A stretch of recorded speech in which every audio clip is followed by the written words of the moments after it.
Nabbambula w'omuliro akutte ekisulo ky'abayizi abalenzi ku ssomero lya Wamatovu Muslim Seed Secondary School e Katende Empigi mu ggombolola y'Ekiringente. Ebintu by'abayizi byonna ne bisaanawo.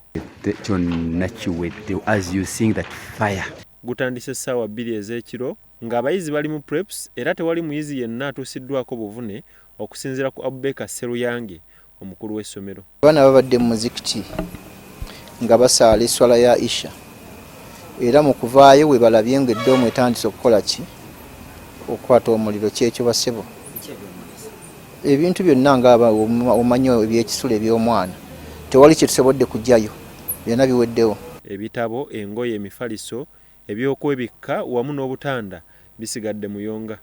Abazadde enjege eno olwabagudde mu matu tebaasibyemu paka ku ssomero era abasobodde okwogerako ne Salt TV battaanyiza.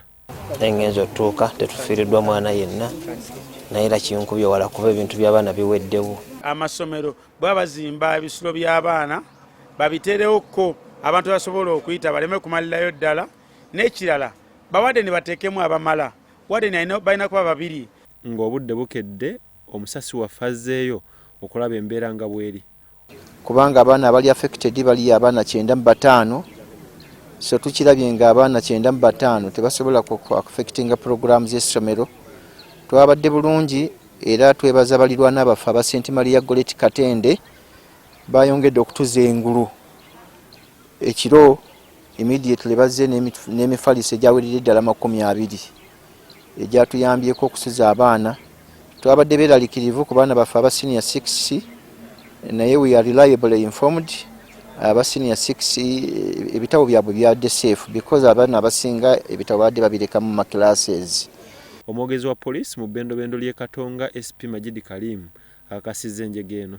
Amawulire gano gatwereddwa omusirikale ow'essomero ayabadde akola patrol mu ssomero bwe yalabye omukka n'akubira headmaster n'akubira Empigi poliisi.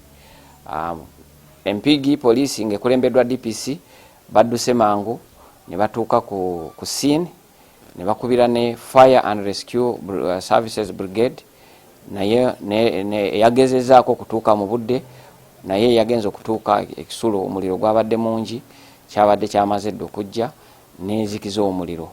Abavunaanyizibwa ku byenjigiriza Empigi nga bakulembeddwamu Francis Sendiowa atwala ebyenjigiriza ku lukiiko lwa district balambise ku mbeera gye balabye ne kye bazzaako.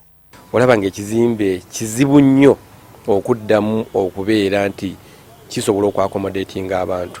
Kumpe olaba nti kyonna kyakurakinze mu biseera ebifo ebyenjawulo akasolya kaguddemu kyetaaga okuba nti ndowooza kivaawo ne baddamu ne bazimba biki ne bazimba buto ne kibawa n'omukisa okuteekawo safety checks ebintu ebyo byetaagisa nga bazimba ebisulo by'abaana. Tuzze wano ne DEO ne department yonna ne tusaba headmaster ne board y'essomero bafune olukiiko olw'amangu nga board batuwe resolution jana abazzeemu tutandikira awo nga district. Tusuubira okufuna olukiiko olw'amangu ddala naffe nga district tulabe kye tuzzaako ku mbeera eno.